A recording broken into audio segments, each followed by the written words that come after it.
As more and more institutions of higher education become involved in online courses delivery, preserving honesty and integrity in the learning environment takes on added significance because of difficulty in controlling activities that occur in cyberspace. Technology is exciting. It's come up in so short of time and done so many amazing things. Some people are all over it, some people are a little cautious.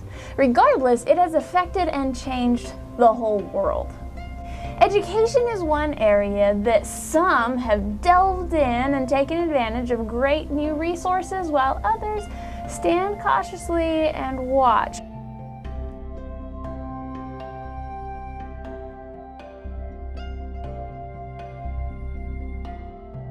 It is unknown. We haven't had enough time to do as much research as we wish we had. And research takes time, and technology doesn't give us a lot of time. Technology has given us the ability to create massive open online courses called MOOCs. Concerns about ensuring academic integrity are raised with emergencies of massive open online courses have not yet replaced traditional universities. Youngberg 2012 lists the ability to cheat as the #1 reason. Problems hit us that we didn't expect, or that we didn't think about, or maybe we thought about, but we haven't had time to think of the solution yet. In the digital era, promoting and building academic cultures and integrity are one of the biggest challenges for education.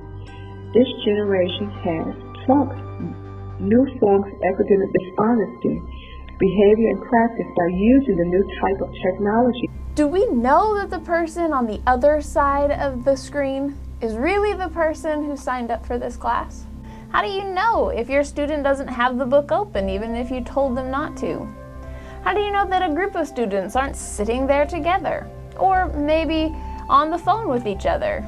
How do you know they're not simply asking Siri the questions? Students' perceptions of online learning are different than their perceptions of face-to-face class. They actually don't feel that bad about cheating in an online class.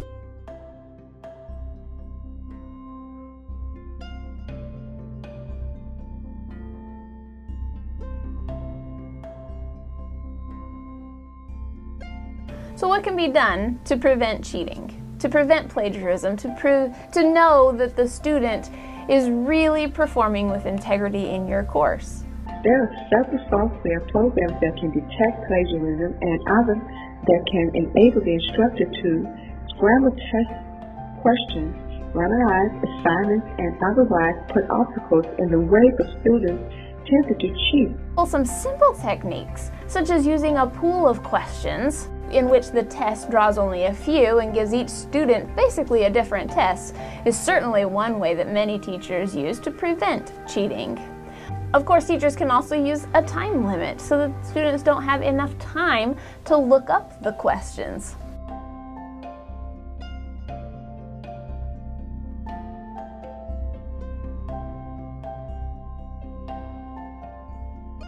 There's also software and companies that have invested heavily in this and provide proctoring services, such as ProctorU and Respondus.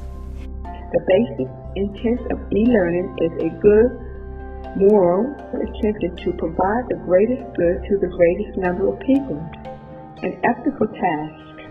We can provide access in so many more ways than we thought possible before. Not only the access, but we can make it unique to the individual learner. Students can come to class and get exactly what they need instead of what the person sitting next to them needs. As with other good morals, however, there are ethical risks and vulnerabilities that must be acknowledged and addressed in the process.